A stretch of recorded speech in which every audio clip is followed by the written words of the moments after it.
Hey guys, I'm not really drinking this. Today, we're going to talk about Indian Pale Ales or IPAs, the history of them, and also the two that we have on tap here at the Corner Street Pub today, maybe tomorrow, or as long as they last, which won't be long. The history of the IPA or Indian Pale Ale is based in England, based on the Pale Ale, which is a lighter hopped, like crispy malt beer. What happened was the beer itself wasn't very complex. A lot of the tasters of the beer thought this is good, but we can do better. During October, there was a beer they would release called October Beer, sort of idea of a German beer. But they also hopped it. It gave it more flavor. The beer became very popular. Then a brewery called Burton's had a contract with East Indian Trading Company, and they would send their beer around the world. Well, the taste of people around the world or on boats or however it happened began to change also. So they started creating a beer that was more hopped, a more robust beer, maybe a little bit higher in alcohol content, but not substantially higher.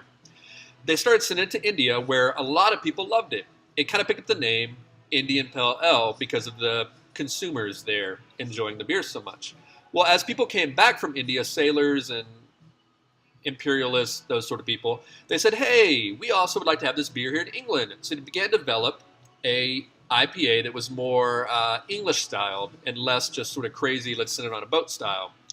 As this flavor spread around the world, people began to make their own versions of it. Here in America, we took the idea of an IPA and said, hey, let's do it bigger and more robust and crazier.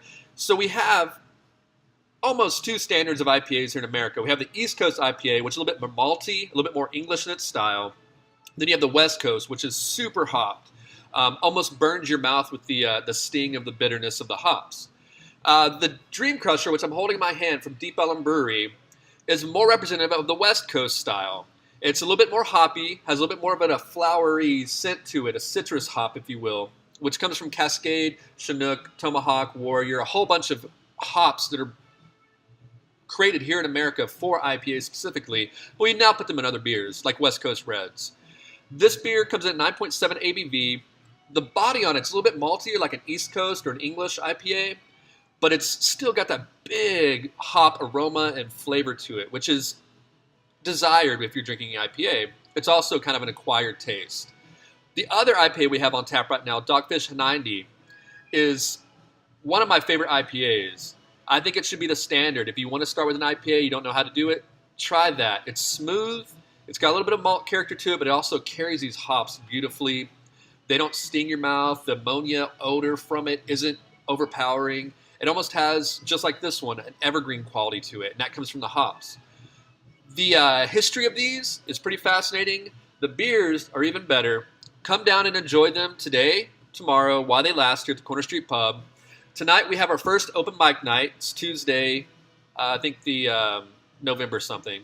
Tomorrow night we have indoor-outdoor movie night. Since it's going to be colder, we're going to try it indoors. We'll be showing Temple of Doom from Indiana Jones. Thursday night we have Cricket City Improv. Friday we have karaoke. And Saturday we have the band, The Open Wide.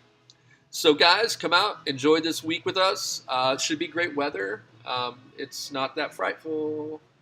That's what's on tap.